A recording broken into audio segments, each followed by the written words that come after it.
La chronique cinéma vous est présentée par le magazine Studio Ciné Live. Bonjour à toutes, bonjour à tous, bienvenue dans cette chronique cinéma qui chaque semaine, je l'espère, vous donne envie de sortir et d'aller au cinéma. Alors encore une fois, cette semaine, une absente. Il y a Manon qui est de retour, mais cette fois c'est Nelly qui est absente, mais rassurez-vous, elle aussi. Elle sera là la semaine prochaine, on pense très fort à elle. Et la semaine prochaine, elle vous livrera ses petits potins. Donc on va pas changer le concept. En fait, c'est moi qui vais faire cette semaine le film coup de cœur. Il s'agit du film de toutes nos forces. On en a longuement parlé ici, mais pas assez. C'est vraiment un film qu'il faut absolument voir. Un film de Nils Tavernier, avec notamment Jacques Gamblin, Alexandra Lamy, et dans le rôle du jeune garçon, donc... handicapé, Fabien Hérault, qui joue vraiment formidablement bien. Alors comme tous les adolescents, Julien rêve d'aventure, de sensations fortes, mais lorsqu'on est dans un fauteuil roulant, bien évidemment, c'est un peu difficile et un peu plus compliqué à réaliser. Et pour y parvenir, justement, il se met au défi, lui et son père, de courir avec lui le triathlon Ironman à Nice. Donc c'est vraiment une épreuve très très difficile qui va mener natation, course à pied et vélo. Tout ça enchaîné l'un derrière l'autre. Alors, les rapports entre le fils et le père sont au début du film très tendus. Vont-ils justement réussir à se rapprocher pour réaliser cette épreuve ? C'est un film qu'il faut absolument voir sur un sujet difficile, le handicap, et de toutes nos forces à remporter la salamandre d'or du meilleur film au festival de Sarlat en 2013. Donc Sarlat est vraiment connu pour dénicher comme ça des pépites. C'est encore une fois le cas avec ce film qui s'intitule De toutes nos forces, qui est déjà sorti, mais c'est vraiment notre coup de cœur ici à RCF. À toi donc Manon pour le film de cette semaine que tu as choisi. Oui, je vais à présent vous parler du nouveau Marvel, le très attendu Captain America, le soldat de l'hiver, le second volet centré sur le personnage de Steve Rogers. Donc l'histoire se déroule juste après les événements cataclysmiques de New York où les Avengers ont sauvé le monde. Steve Rogers tente de couler des jours tranquilles à Washington où il essaie de s'adapter au monde moderne. Et ce jusqu'au jour où un membre du Shield est attaqué et Steve se retrouve impliqué dans un réseau d'intrigues. Il en vient à se méfier du Shield et même de Nick Fury, qui était leur associé dans Avengers, et il va donc s'associer à la Veuve Noire, qui n'est autre que Scarlett Johansson, afin de déjouer une conspiration grandissante. Ils vont également solliciter l'aide d'un super-héros incontournable des comics, qui n'est autre que le Faucon, interprété par Anthony Mackie. Et au moment où il pense pouvoir faire face, le méchant du film, aussi inattendu que redoutable, apparaît. Il s'agit effectivement du soldat de l'hiver. Donc j'ai quelques anecdotes autour du film que j'aimerais vous faire partager. La première, c'est que l'on retrouve Robert Redford au cœur de l'intrigue.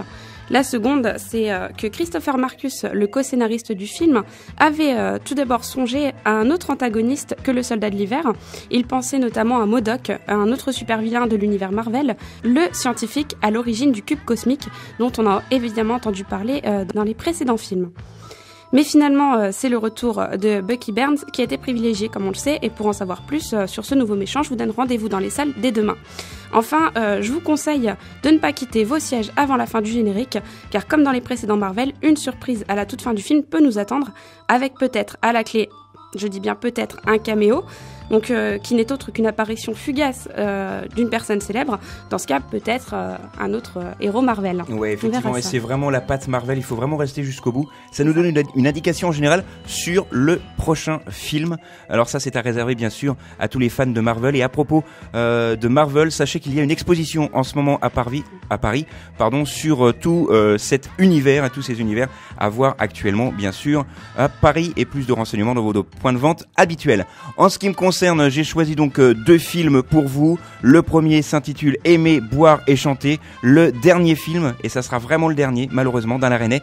Ça, vous le savez puisqu'il nous a quittés il y a quelques semaines, on vous en avait parlé sur notre page Facebook, donc Chronique Cinéma RCF sur notre page Facebook. On a été l'un des premiers à vous l'annoncer. Alors dans une campagne anglaise, la vie de trois couples va être bouleversée pendant quelques mois, du printemps à l'automne, par le comportement énigmatique d'un ami. Il s'appelle Georges, on ne le voit pas pendant le film, mais chaque personne, chaque femme de chaque couple a eu une plus ou moins une aventure avec cette personne hein, qu'on ne voit pas, je vous le rappelle. C'est vraiment un film très intéressant. Aimer, boire et chanter marque les derniers pas d'Alain Resnais au cinéma, disparu le 1er mars 2014, soit environ 25 jours avant la sortie de ce film.